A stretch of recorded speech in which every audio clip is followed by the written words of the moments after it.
Hoje nós começamos uma nova série de estudo num tema que pessoalmente eu gosto bastante. E se vocês se atentaram às artes que foram feitas para o assunto desse mês, então vocês correm o risco de entender que eu gosto muito de falar sobre ansiedade, mas não é isso. O tema que eu gosto muito é o que nós chamamos de aconselhamento bíblico. E como eu acredito que vários de vocês não estão acostumados com este termo, eu acho importante ilustrá-lo, mesmo que de forma prévia.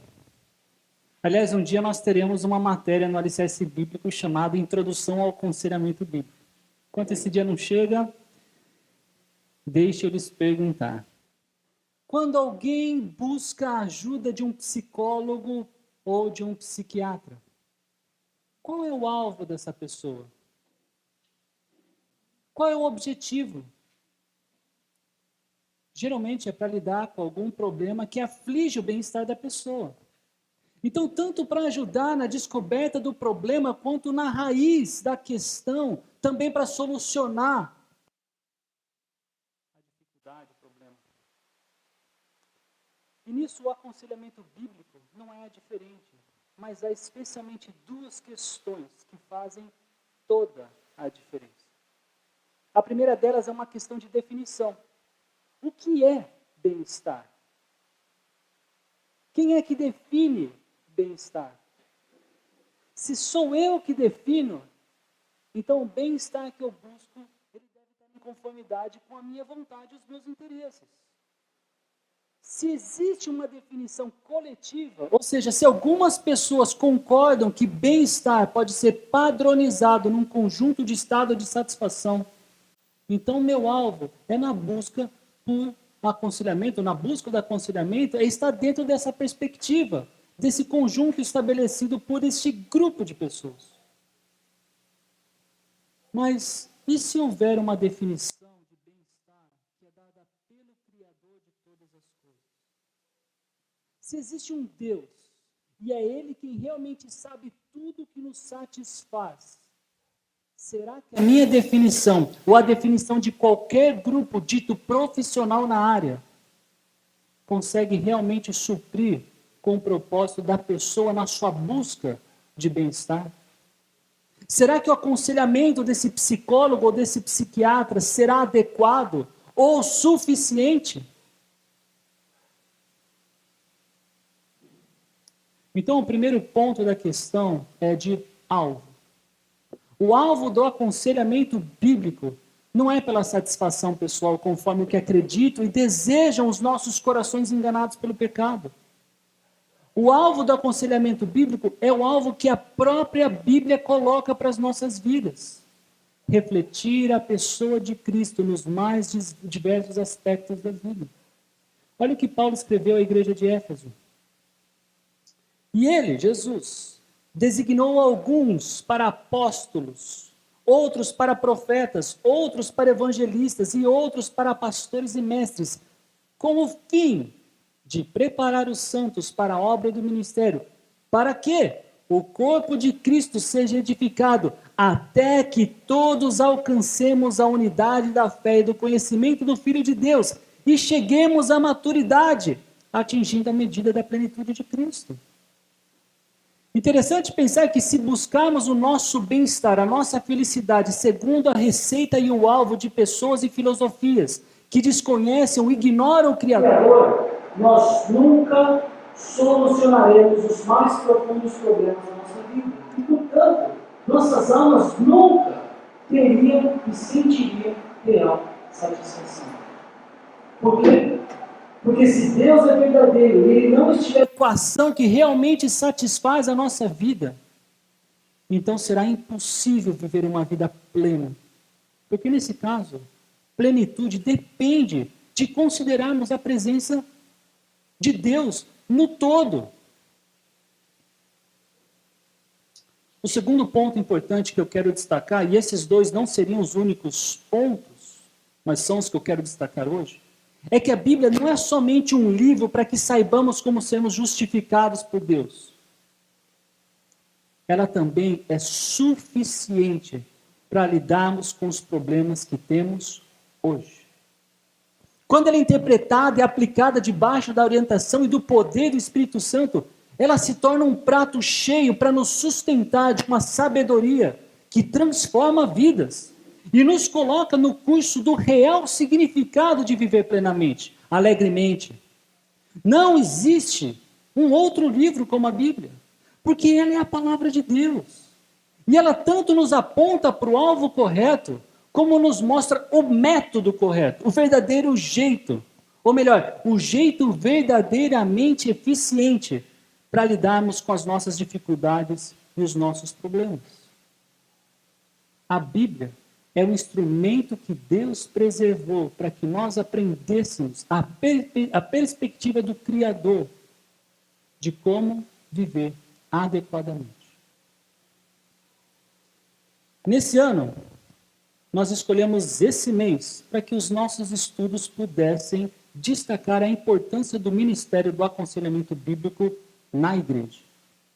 E especificamente nesse ano nós trataremos da ansiedade, mostrando pela própria Bíblia o seu significado, os problemas que ela causa e como podemos lidar com aquilo que não é meramente um problema psicológico, mas um problema espiritual e que por causa disso nos afeta por inteiro, tanto a nossa parte material quanto a nossa parte imaterial.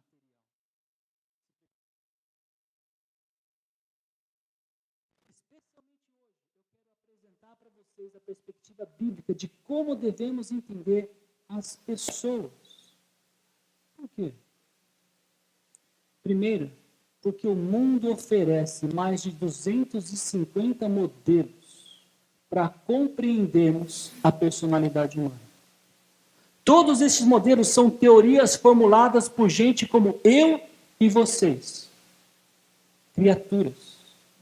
São criaturas observando e avaliando criaturas e formulando teorias. E por serem criaturas, são limitadas, não conseguem ver o todo, e menos ainda, interpretar suas observações com perfeição. A Bíblia, por sua vez, nos dá a perspectiva do Criador sobre a criatura. É a lente de Deus sobre aquilo que Ele mesmo criou. E segundo, porque a Bíblia não está preocupada com as razões que eu, você ou qualquer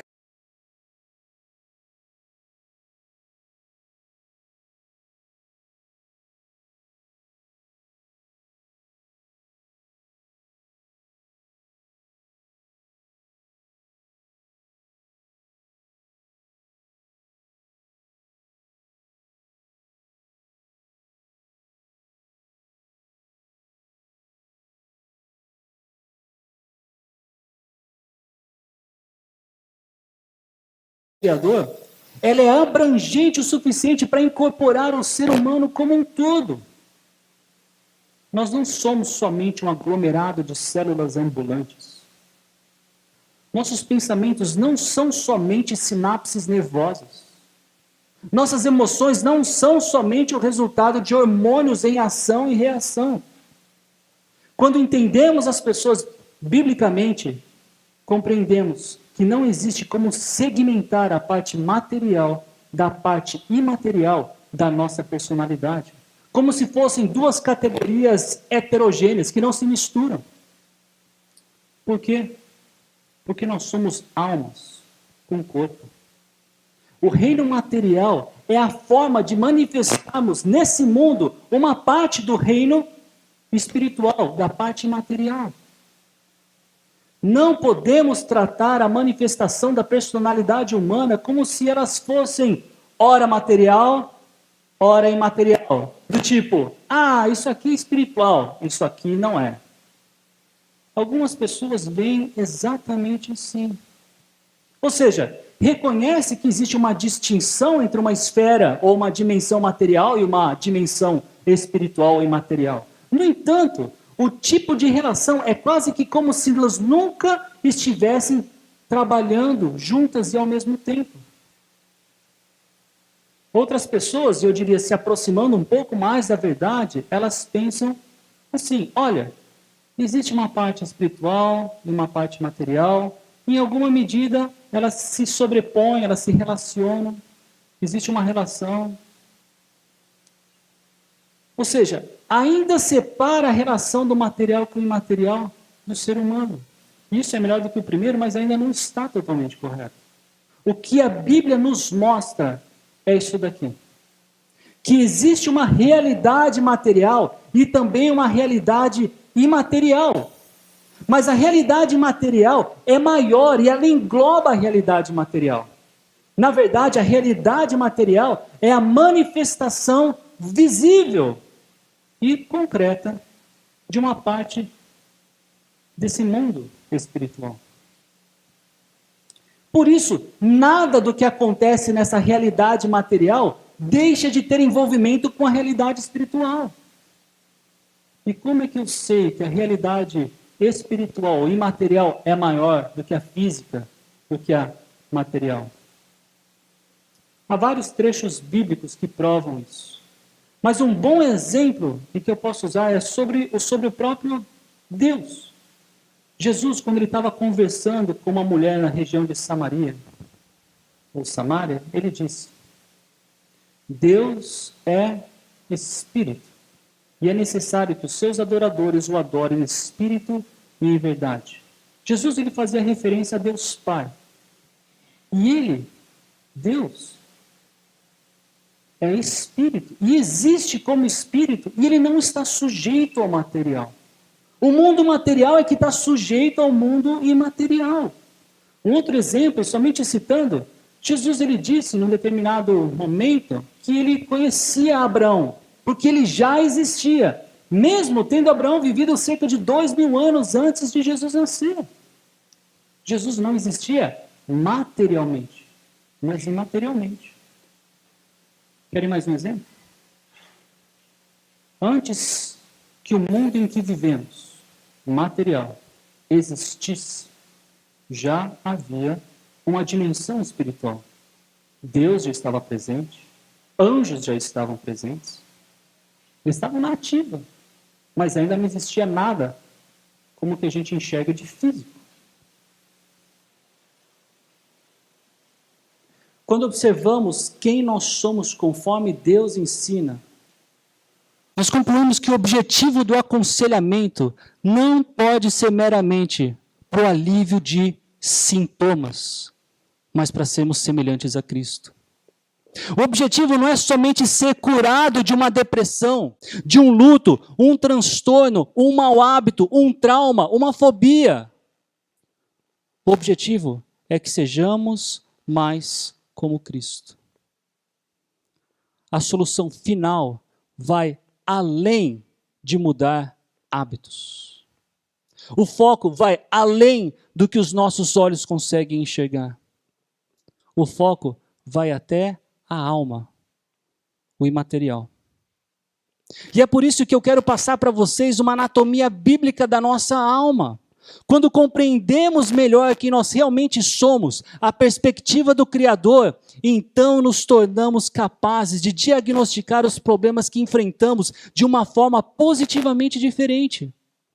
E somente com um diagnóstico correto é que seremos capazes de solucionar o verdadeiro problema e então funcionar de forma que cumpre com o propósito pelo qual existimos. A minha felicidade? Não. O bem-estar da minha família? Não. Mas ser mais semelhante àquele que viveu sem pecar. E no final, voluntariamente se entregou para morrer no meu e no seu lugar. A fé, ela é o reagente para desfrutarmos dessa tão grande salvação, que além de nos dar a vida eterna, desde já nos torna, por meio do Espírito Santo, capazes de uma vida abundante. E isso é promessa do nosso Senhor Jesus Cristo. Eu conheço várias pessoas que quando sentiram uma dor bem forte na região anterior do peito, elas procuraram um cardiologista. O cardiologista as analisava, fazia exames e dizia: você não tem nada. Mas aquela dor no peito persistia e ela ainda existia, trazia sofrimento para aquela pessoa. E alguns desses foram para outro especialista. E foi quando foram no gastro é que descobriram ter refluxo Se essas pessoas não fossem corretamente diagnosticadas, não solucionariam o seu problema com a dor no peito. Então eu queria com vocês orar a Deus e pedir que Ele nos ajude a conhecer o ser humano da perspectiva dele, de acordo com a palavra dele. Vamos pedir para que nossas observações sobre quem é o ser humano traga luz, para que quando nós sofremos, porque nós vamos sofrer, se é que nós já não estamos sofrendo, nós nos tornemos mais capazes de diagnosticar o nosso problema. Ou mesmo mais capazes de ajudar pessoas que precisam de ajuda. E pessoas sempre precisam de ajuda. Um diagnóstico preciso é o começo para uma solução eficaz e eficiente. Vamos orar. Senhor, eu te peço para que hoje seja uma boa oportunidade para olharmos para a Tua palavra e percebermos quem é o ser humano da perspectiva do Senhor. Nos ajude para que isso seja o início de uma caminhada para olharmos melhor para quem nós somos e buscarmos soluções mais efetivas para a honra e glória do Teu nome e para a nossa maturidade, sermos mais como nosso Senhor Jesus. É isso que eu te peço, em nome de Jesus. Amém. E o que eu vou apresentar para vocês hoje está baseado num artigo de dois autores, Bob Kelleman e Sam Williams. Sam Williams ele foi o meu orientador de pós-graduação e é um amigo que eu espero no ano que vem estar aqui conosco. Ele desejava estar no ano passado aqui, mas em razão da pandemia não pôde. Eu quero apresentar para vocês o que eles chamaram de anatomia da alma, que começa apontando o ser humano como um ser que possui desejos. Veja como Davi se expressa no Salmo 63. Ó Deus, Tu és o meu Deus, eu te busco intensamente, a minha alma tem sede de Ti, todo o meu ser anseia por Ti numa terra seca, exausta e sem água. Os seres humanos, eles foram criados por Deus com afeto. E esse é o primeiro ponto que eu queria chamar a atenção de vocês quanto a essa anatomia da alma. Nossa alma possui afeição. Os salmos são ricos em mostrar essas afeições humanas, por isso eu quero lhes mostrar mais. Quero mostrar possíveis alvos desse afeto. Olha no Salmo 42, nos 2 primeiros versículos. Como a corça anseia por águas correntes, a minha alma anseia por Ti, ó Deus. A minha alma tem sede de Deus, do Deus vivo. Está claro que um dos alvos do nosso afeto é o próprio Deus. Nós desejamos, nós queremos estar perto dele, nós gritamos por ele quando nós estamos em perigo. E mesmo aqueles que são declaradamente ateus, percebem, eles parecem buscar significados metafísicos, para não usar espiritual, porque eles não iam gostar. E essa afeição toda é também porque nós somos seres que gostam de viver em sociedade, em comunidade. Nós somos seres relacionais. Continua assim o Salmo 42. Minhas lágrimas têm sido o meu alimento de dia e de noite, pois me perguntam o tempo todo, onde está o seu Deus? Quando me lembro dessas coisas, choro angustiado, pois eu costumava ir com a multidão, conduzindo a procissão à casa de Deus, com cantos de alegria e de ação de graças entre a multidão que festejava. Perceba como Davi, o escritor desse salmo, tem saudade do tempo que festejava com pessoas. Ele sente falta disso, ele parece escrever numa situação de solidão esse salmo, porque eu e você, e também Davi, somos seres relacionais, seres sociais. Nós fomos criados por Deus para nos relacionarmos uns com os outros. E de fato, isso é até reflexo do nosso próprio Deus triuno. O Pai se relaciona com o Filho e com o Espírito. O Filho se relaciona com o Pai e com o Espírito. O Espírito se relaciona com o Pai e com o Filho. E inclusive nós fomos ordenados por Deus a nos relacionar uns com os outros em amor. Mas além de sermos seres afetivos e que nos relacionamos com Deus e com os outros, nós também nos relacionamos conosco. Eu me relaciono comigo mesmo e vocês se relacionam com vocês mesmos. Em outras palavras, nós somos seres autoconscientes. Dando sequência ao Salmo 42, veja. Por que você está assim tão triste, ó minha alma? Por que está assim tão perturbada dentro de mim? Nós temos a capacidade de considerar a nossa própria existência, a nossa própria vivência. Não vivemos exclusivamente por instintos. Nós refletimos sobre os passos que damos e ponderamos os passos que queremos dar.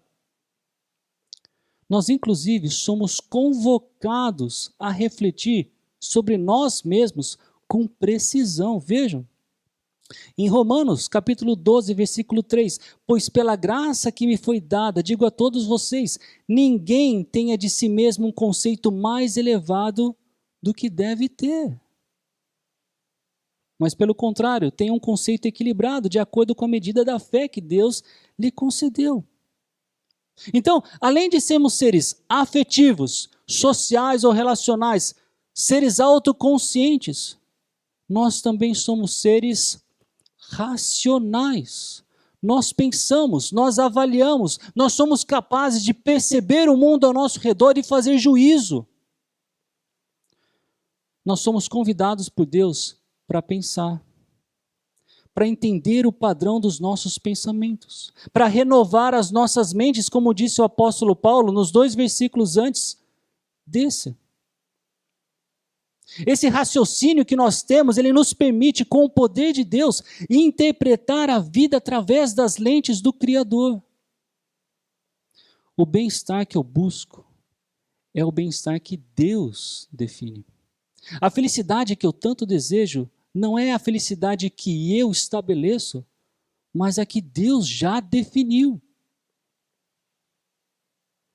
Com a nossa razão, nós podemos pesar qual caminho queremos andar, se o do Senhor ou o meu caminho. E por isso também posso dizer que somos seres volitivos, ou seja, temos vontade própria. Uma vontade que é motivada por nossas crenças, por nossas afeições, pelos nossos relacionamentos. Uma das frases mais conhecidas de Josué, está lá no capítulo 24, versículo 15. Escolham hoje, então de novo, escolham hoje a quem irão servir. Se aos deuses que os seus antepassados serviram, além do Eufrates, ou aos deuses dos amorreus, em cuja terra vocês estão vivendo. Mas eu e a minha família serviremos ao Senhor. Por termos tantas influências na nossa vontade, nas nossas decisões, vide a decisão que Eva tomou sobre comer ou não comer da árvore que ele havia proibido, nós precisamos estar cientes que uma mudança exterior, ela é insuficiente para cumprir com o propósito pelo qual nós existimos. Porque, lembrando, eu e você não fomos criados para viver do jeito que nós queremos, mas do jeito que o nosso Criador, amoroso, gentil, gracioso, misericordioso, justo e várias outras qualidades, deseja. Percebam então que viver fora da vontade de Deus é viver longe de todas essas características do nosso Deus. Imagina para aqueles que não colocam Deus na sua equação. As mudanças que precisamos são mudanças que precisam acontecer no nosso coração, no nosso íntimo, na nossa alma. Em última análise, enquanto cristãos e pessoas que ajudam outros, nós precisamos estar conscientes da necessidade de levar os nossos irmãos e irmãs a se aproximarem daquele que é capaz de fazer essa transformação. Aconselhar pessoas assim somente acontece no que nós chamamos de aconselhamento bíblico. Freud não ensinou isso. Jung não ensinou isso. Skinner também não ensinou isso. Maslow não ensinou isso. Adler não ensinou isso. esses mais de 250 modelos de personalidade humana não ensina que somente Deus pode operar a mudança, cujo propósito é o alvo do nosso próprio Criador, ser mais como Jesus Cristo. Nenhum deles leva em consideração que o maior problema que nós temos não é transtornos, mas o pecado. E eu diria que a raiz de todos os pecados está relacionado com a nossa volição. Nós pecamos por vontade própria. Pense comigo. Qual foi o pecado de Adão e Eva no Éden? No capítulo 1 de Gênesis, Deus cria tudo em 6 dias. E no final de cada dia, o que ele disse? Está muito bom. No final do 6º dia, quando ele cria o homem e a mulher, ele vai dizer, muito bom. No capítulo 2, Moisés, que é o escritor de Gênesis, ele dá um zoom in na criação, no 6º dia do homem e da mulher. Ele dá um foco ali. Ele aproxima as lentes para dizer o que aconteceu. E ele diz que quem foi criado primeiro foi o homem e depois a mulher. E num dado momento, Deus diz, antes da criação da mulher, não é bom que o homem esteja só. Então percebam que definir o que era bom e o que não era bom, ou que era ruim, era papel exclusivo de Deus. E ao homem bastava aceitar aquilo que Deus chamava de bom e de mal, ou ruim. Mas o fruto proibido do jardim era justamente aquele que vinha da árvore do conhecimento do bem e do mal. Quando Adão e Eva desobedecem, eles tomam para si algo cuja responsabilidade e até direito era somente de Deus. Eles passam a conhecer o bem e o mal, porém, da sua própria perspectiva. Olha como está escrito em Gênesis 3, capítulo 22. Então disse o Senhor Deus, agora o homem se tornou como um de nós, conhecendo o bem e o mal. Mas o homem ele é limitado, o homem é falível, e agora ele é pecador. Enquanto pecadores, homens e mulheres não podem desfrutar plenamente da presença de Deus, porque Ele é santo. Então, enquanto não houver reaproximação, reconciliação, ou seja, salvação, o homem ele continuará morto em seus delitos e nunca conseguirá saber, sem a graça de Deus, qual é o bom caminho que ele deve tomar. Quando estamos longe de Deus e da sua palavra, nós estamos longe da luz que ilumina os nossos passos. Sem essa luz fica difícil, de fato impossível, tomar uma decisão coerente com a vontade de Deus e que reflete a glória e a santidade desse mesmo e único Deus. Nosso papel é convidar as pessoas a se reaproximarem ou aproximarem dessa luz. Eu não consigo fazer fulano parar de beber. Eu não consigo fazer cicrano parar de gastar todo o dinheiro que ele tem inadvertidamente. Eu não consigo convencer minha irmã que ela não é quem ela acredita ser. Eu não consigo fazer meu irmão parar de se preocupar com o dia de amanhã de forma exagerada e doentia. Eu não consigo fazer o casal de amigos que eles mudem o ciúme que tem um pelo outro, mas eu sei quem consegue. E é por isso que a minha tarefa é facilitar aquilo que somente Deus pode fazer pelo meu próximo. Também por mim e por qualquer pessoa.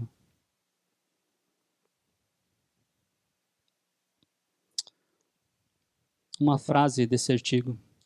Em nossos estados, ou em nosso estado caído, declaramos, minha vontade seja feita, meu reino venha. Nós ainda somos voluntariosos, mas de um modo teimoso e rebelde. Cristo veio para nos devolver ao nosso estado original. Em nossa redenção, podemos dizer, não a minha vontade, mas a tua seja feita. Então lembrando, nós somos seres volitivos, mas também nós somos seres emocionais. E as emoções são responsáveis pelo colorido da nossa vida. Deus nos criou para sentir, apesar do mundo cristão fazer das emoções a ovelha negra da nossa personalidade. A verdade é que Deus curte muito emoções. Jesus chorou, o Espírito Santo fica triste, o Pai se alegra, Deus fica irado. O mundo cristão, por vezes, parece querer banir as emoções da personalidade, a não ser quando se trata do louvorzão. E eu aproveito para dizer aqui, fiquem à vontade para expressarem as suas emoções durante o nosso tempo de louvor. Fazendo isso de forma respeitosa, amorosa, é gostoso e devemos fazer isso. Vocês não verão eu batendo muitas palmas porque eu sou descoordenado. Eu não consigo cantar e bater palmas ao mesmo tempo. É o cara que suba a escada e tem que parar de mascar o chiclete. Mas se você consegue, bata a palma.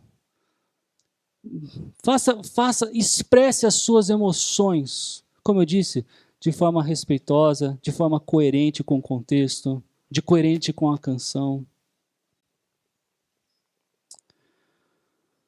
Vocês já pensaram como seria então do nosso tempo de louvor aqui, se não houvesse emoção qualquer?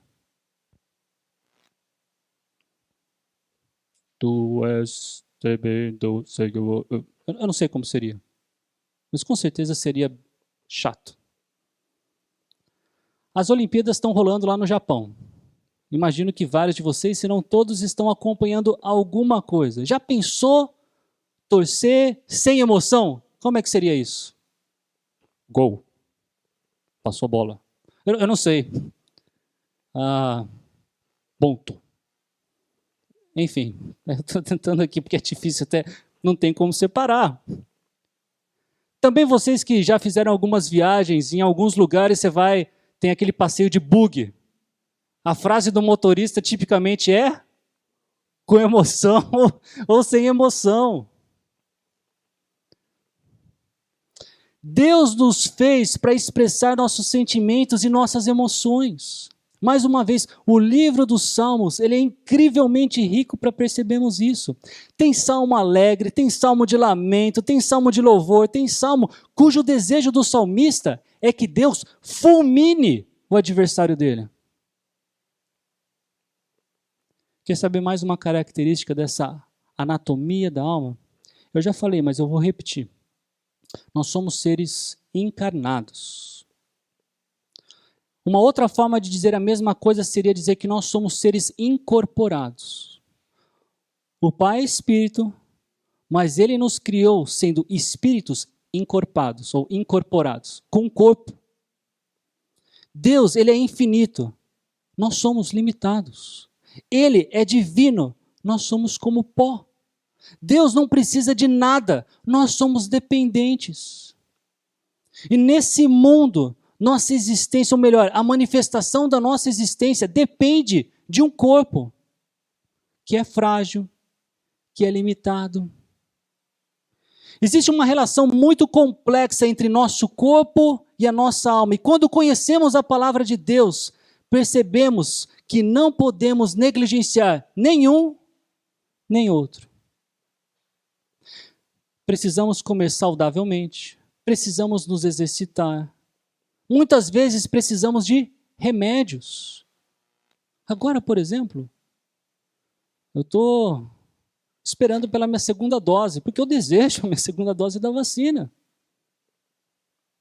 É ignorância bíblica dizer que crente não precisa de remédio algum, porque Deus cura.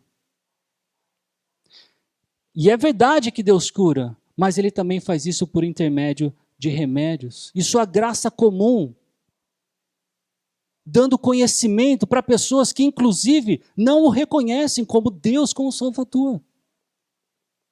E por sermos seres encarnados, seres incorporados, nós também somos seres inseridos. Nós nos envolvemos fisicamente com o local onde nós estamos. Lugar esse que possui uma variedade de fatores socioculturais que influenciam a nossa vida. E por último, e não menos importante, lógico, nós somos seres que consciente ou inconscientemente vivem na presença de Deus. Existe uma expressão latina que capta bem isso. Nós temos uma existência coram Deo. Ou seja, nós somos criados para viver na presença de Deus, debaixo da autoridade dele e para a glória dele. Hoje de manhã, o irmão Sérgio ensinando sobre a vida e o ministério de Moisés na escola bíblica, lamento vocês que não puderam vir ou não vieram, ele comentou sobre termos uma perspectiva de Deus para olharmos para o mundo. Corandeu é isso, é viver uma vida de uma perspectiva teocêntrica, ou seja, Deus está no centro, Deus é o foco. O Salmo 8, ele exemplifica essa perspectiva teocêntrica.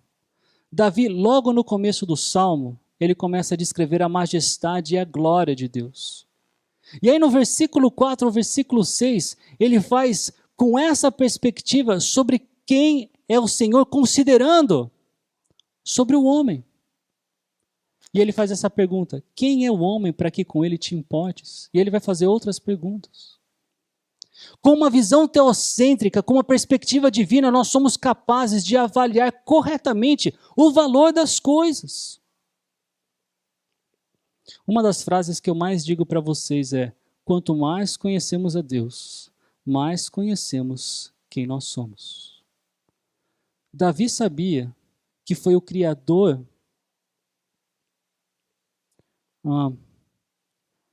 que Deus, ele é criador, que ele foi criado por Deus e para Deus. E isso é fundamental para entender a nossa essência. Entender que nós somos seres humanos, que nós fomos criados à imagem e semelhança de Deus. E isso é essencial para que nós saibamos a respeito da nossa natureza, do nosso significado enquanto seres viventes. Nós somos portadores da imagem de Deus. Então, de certa forma, além de termos sido criados por Deus e para Deus, nós também fomos criados como Deus. Para quê? Para refleti-lo e para representá-lo. Ok, Isabelle, eu estou entendendo, mas qual é a relação de eu entender quem eu sou com a solução dos nossos problemas?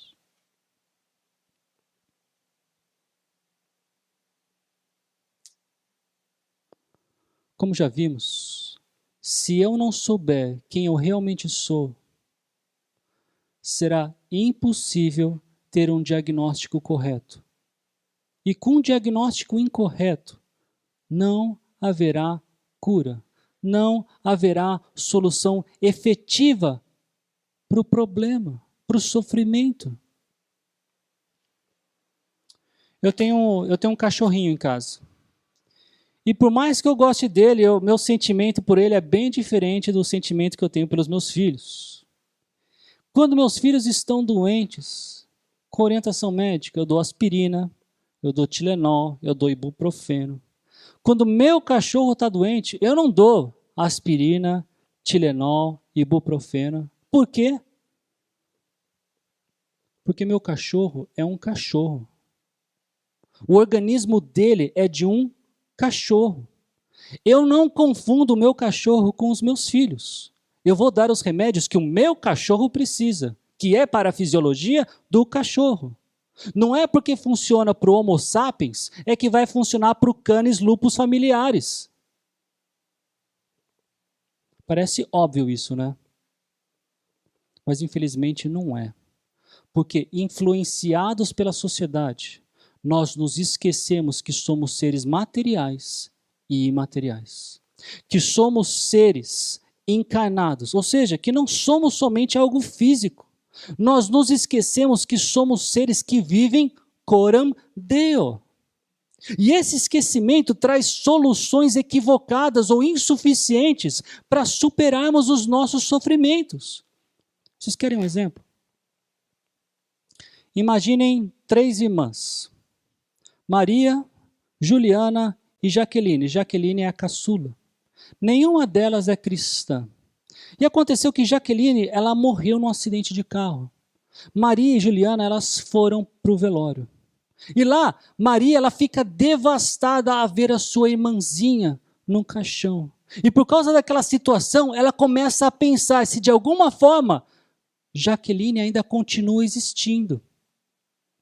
E com isso ela faz perguntas. Será que existe um céu? Será que a minha irmã tem alma? Será que nós temos um espírito? Então ela começa a refletir, a pensar sobre si mesma. Um dia sou eu que vou estar nesse caixão. O que será de mim? Então a Maria, ela começa a passar por uma crise existencial. E na semana seguinte, quando Maria ela dirigiu o seu carro, ela começa a ter um ataque de pânico. E quando ela ganha condições, ela vai no pronto-socorro, ela vai se consultar com o médico. E o que todo mundo faz quando tem um ataque de pânico? Porque acha que teve um ataque cardíaco. Mas os exames não apontam problema fisiológico algum. O médico então disse que ela teve, para ela, um ataque de pânico. E conforme esse médico conversa com Maria, ele chega à conclusão que Maria começou a ficar aterrorizada com o assunto que envolvia morte. E de fato, Maria se perguntava: o que vai acontecer comigo quando eu morrer? Agora, Juliana também estava lá no funeral e ela também ficou ao lado do caixão durante um bom tempo. Ela estava bem triste, mas em poucos dias ela superou aquilo, ela estava bem. Ela pensava: a vida é assim mesmo, todos nós morreremos, um dia vai chegar a minha vez. Pena que chegou tão cedo para minha irmã Jaqueline. Eu vou sentir falta dela, mas eu preciso continuar a minha vida. Águas passadas. Ela não teve nenhuma crise existencial. E aqui vai a minha pergunta para vocês. Qual dessas duas irmãs tem um transtorno maior?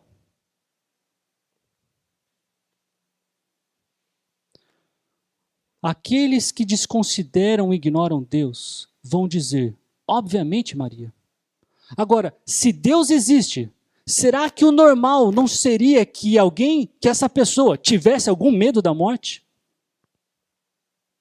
Vocês estão entendendo? Vocês estão entendendo o que eu estou chamando de uma perspectiva divina? E nós, cristãos, nos submetemos cegamente a profissionais que possuem uma visão incompleta da nossa natureza, da nossa essência. Da perspectiva de Deus, ainda que um ataque de pânico por causa do medo da morte não seja normal, ele é mais próximo do normal do que a ausência de qualquer medo pela morte. Queria que todos vocês pensassem num elefante. Eu dou 5 segundos para vocês. Pensem num elefante. Levante a sua mão, aquele que pensou num elefante sem tromba. Levanta a sua mão, por favor. Como eu esperava, ninguém. Sabe por quê? Porque faz parte da essência do elefante ter uma tromba. Da mesma forma, faz parte da nossa essência a presença de Deus. Estejam vocês conscientes disso ou não. A presença dele em nossa vida é uma verdade, e se não a tratarmos assim, não estaremos olhando para quem nós somos, para quem nós realmente somos, ou para nós corretamente. Quando vamos ajudar alguém que sofre por causa de ansiedade, nós levamos em conta que estamos em frente a uma pessoa criada por Deus? Um Deus que está presente e, inclusive, considera a ansiedade como o pecado? Perspectiva de Deus?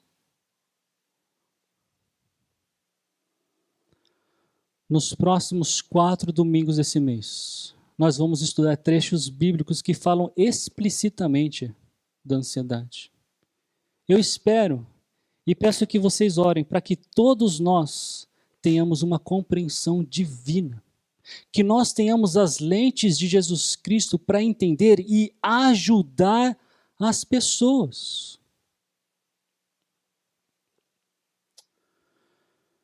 Depois de Jesus ter sido apresentado no final do capítulo 2 de João, como alguém que não precisava que ninguém lhe desse testemunho a respeito do homem, pois ele bem sabia o que havia no homem. Nos capítulos seguintes, Jesus aconselha um homem e uma mulher. Duas pessoas bem diferentes. O primeiro, um homem religioso, hipócrita, judeu. O seu nome era Nicodemos. A segunda pessoa, no capítulo 4 de João, é uma mulher. Ela não é religiosa, uma mulher imoral, uma mulher que não tem o seu nome revelado. Porque Jesus, que é Deus, conhecia a natureza deles, sabia que eles eram portadores da imagem de Deus, sabia que eles eram seres cujas identidades eram únicas, eram deles. É o Nicodemos e essa mulher que estava do lado do poço, samaritana. Ele levou em conta a anatomia da alma dessas pessoas. E por causa disso, ele considerou tudo o que era necessário quando os aconselhou, apontando o anseio mais profundo que ambos tinham: a necessidade de conhecer, crer e viver para Jesus Cristo, o nosso Salvador. Para Nicodemos, Jesus disse: da mesma forma como Moisés levantou a serpente no deserto, assim também é necessário que o Filho do Homem seja levantado, para que todo que nele crê tenha a vida eterna. Não percam de vista que é um contexto que eu não estou falando todo para vocês, mas responde à razão pelo qual Nicodemos procurou Jesus. Para a mulher samaritana que estava do lado do poço, Jesus disse: quem beber dessa água terá sede outra vez, mas quem beber da água que eu lhe der, nunca mais terá sede. Mais para frente, está errado os versículos aqui. Eu sou o Messias, eu que estou falando com você. A maior necessidade que todos nós temos é Jesus. Vamos dizer isso para o mundo. Vamos dar esse conselho para todos, na esperança de ouvirmos respostas como daquelas pessoas para quem a mulher samaritana anunciou o evangelho. Continua. Em João 4 a história continua. E lá no final, as pessoas para quem ela contou o evangelho, eles disseram: agora cremos, não somente por causa do que você disse, pois nós mesmos o ouvimos e sabemos que este é realmente o Salvador do mundo. Vamos começar a lidar com o nosso sofrimento a partir daí. Vamos orar. Senhor, eu quero te agradecer pela riqueza da tua palavra. E não somente, ainda que talvez o mais importante, é saber que o Senhor nos salva. O Senhor conhece quem nós somos e porque o Senhor conhece, o Senhor trouxe soluções para o nosso sofrimento. Sofrimento esse que é causado especialmente por causa do nosso pecado. O meu pecado me aflige e aflige as pessoas que estão ao meu redor. Como as pessoas que estão ao meu redor, também pecadoras, me afligem com os seus pecados. Pai, nos ajude a viver de acordo com a tua vontade e a usufruir, Pai, da tua palavra. Nos ajude a termos a lente que o Senhor tem para enxergar tudo e a todos, para que saibamos, Pai, não somente viver debaixo da tua vontade, mas cumprir com o propósito pelo qual nós existimos. É do fundo do meu coração que eu lhe peço, Pai, para que nos ajude a sermos mais como o nosso Salvador, Jesus Cristo. Eu oro assim, em nome de Jesus. Amém.